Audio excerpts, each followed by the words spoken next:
Merci beaucoup. Je vais continuer en français si vous le permettez. Et je vais essayer rapidement de vous exposer assez simplement les enjeux pour un assureur de la santé. En fait, je vais mettre mes lunettes déjà.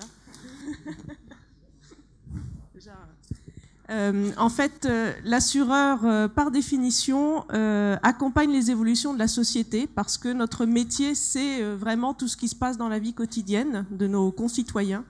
Et il y a deux évolutions majeures que vous connaissez, c'est le vieillissement démographique et le digital. Et les deux vont à une vitesse phénoménale. Les courbes démographiques sont absolument exponentielles.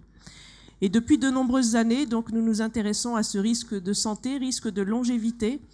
Et nous sommes engagés aussi dans pas mal d'actions sur le sujet, et qui concernent aussi l'assurance retraite, l'assurance dépendance, qui sont des schémas qui se développent et qui sont eux aussi innovants et sur lesquels vous allez peut-être contribuer pendant ce week-end. Et puis, le digital est évidemment au cœur de l'innovation et bien évidemment, tous les assureurs aujourd'hui, et Allianz en particulier, essayent véritablement d'entrer dans ce nouveau monde, nouveau pour nous, parce que Allianz fête ses 125 ans, donc on est une grande institution et on essaye aussi de vivre avec notre temps. Alors, les solutions d'accompagnement en santé et prévention, là, je voulais vous donner peut-être quelques indications sur la façon dont un assureur peut les voir. Bien sûr, il y a deux sujets très importants qui rejoignent un peu ce qui vient d'être dit. C'est respecter les règles d'éthique, évidemment. Et le deuxième sujet, c'est être viable et durable. Alors, qu'est-ce que je veux dire par là ?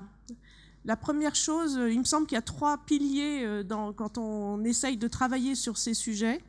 La première chose, c'est la fiabilité. Un détecteur de chute, par exemple, si quand le device tombe, on croit que la personne est tombée et on appelle les pompiers ne viendront pas. Donc là, c'est vraiment des normes extrêmement strictes auxquelles on a affaire et qu'il faut connaître. C'est un exemple de fiabilité. Ça peut être la même chose, effectivement, pour des battements de cœur, des nombres de pas. Il y a des choses, quand on parle de prévention, pour la personne seule, on peut se permettre quelques approximations. Dans certains cas, on ne peut pas. Donc, cette notion de norme, pour nous, assureurs, est importante. Parce que derrière, quand on intervient en assurance, on doit être là pour nos clients. Donc, voilà, on attend des solutions fiables. Le deuxième, c'est être agréable, ludique, de façon à ce que les gens utilisent. C'est un truc très simple, mais finalement, peut-être que dans certains cas, ce n'est pas en parlant de santé à quelqu'un qu'on va l'amener à utiliser l'application ou le device. Donc ça, c'est un point extrêmement important parce que, par exemple, aujourd'hui, on a lancé des opérations de prévention qui étaient intéressantes. On en avait lancé d'ailleurs dans le cadre d'Alzheimer, où on avait lancé pour nos assurés de la prévention santé et avec un bilan de prévention gratuit et autres.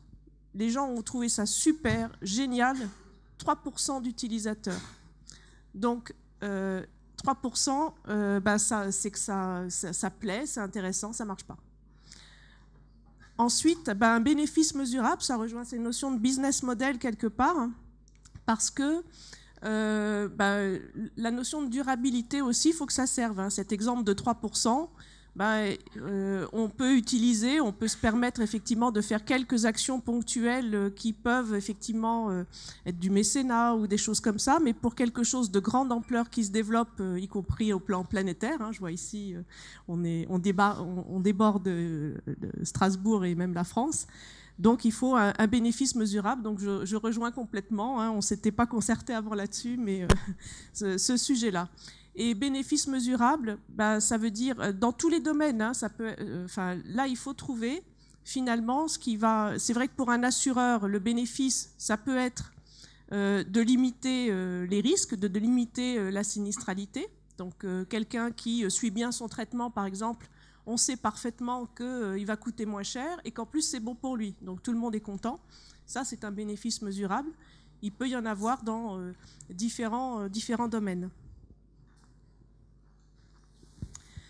Alors, des solutions digitales pour... ça, c'est des mots qu'on entend souvent dans la presse, mais qui sont, auxquels je crois profondément. Un patient acteur de sa santé. Les solutions digitales vont permettre un parcours de santé de plus en plus individualisé, ce qui est très bien. Ça ne veut pas dire que parce que le patient peut le faire, il va le faire. On en revient à notre problème de tout à l'heure. Donc, il faut trouver des solutions qui fassent qu'il le fasse, il soit vraiment acteur. Et puis en même temps, coordonner à tout moment, parce qu'il y a le patient, mais il y a le professionnel de santé, évidemment, qui est le partenaire du patient et qui peut être le partenaire de l'assureur. Donc ça, c'est aussi très important. Ce triptyque n'est pas à négliger du tout. Alors il peut y avoir des notions de prévention qui sont en dehors du professionnel de santé, quand il s'agit de courir, de bien se nourrir, etc. Mais très vite, par exemple, sur des maladies chroniques, le professionnel de santé a évidemment son rôle à jouer et tous ces outils doivent pouvoir l'aider.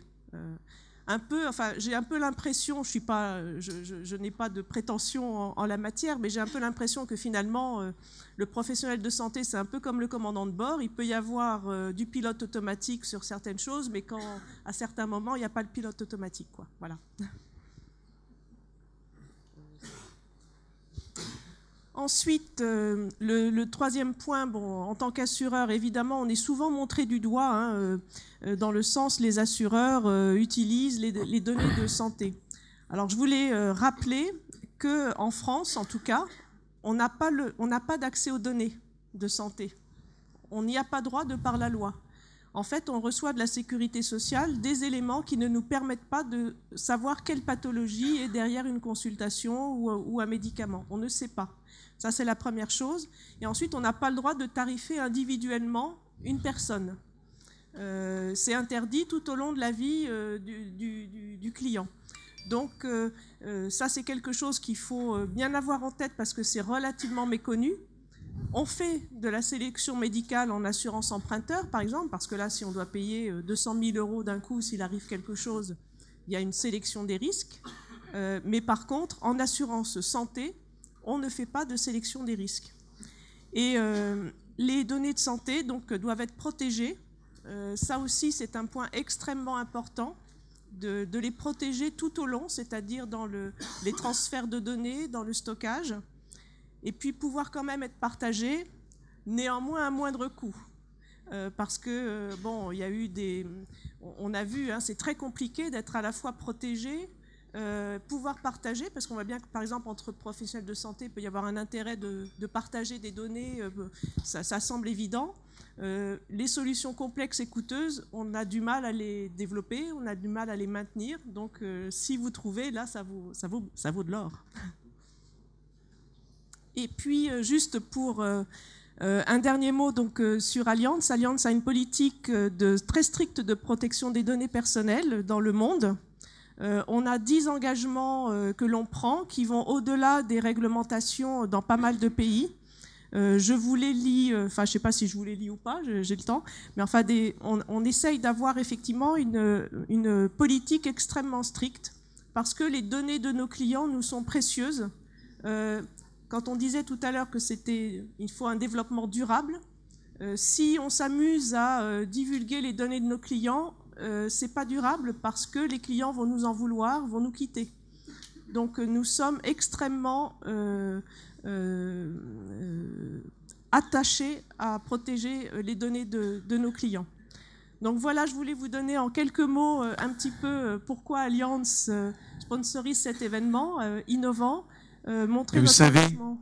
Oui. C'est très courageux de votre part de dire, écoutez, nous, on embrasse l'innovation, on embrasse un événement comme Hacking Health parce qu'on croit que les choses peuvent être faites mieux. C'est très courageux et c'est tout à votre honneur.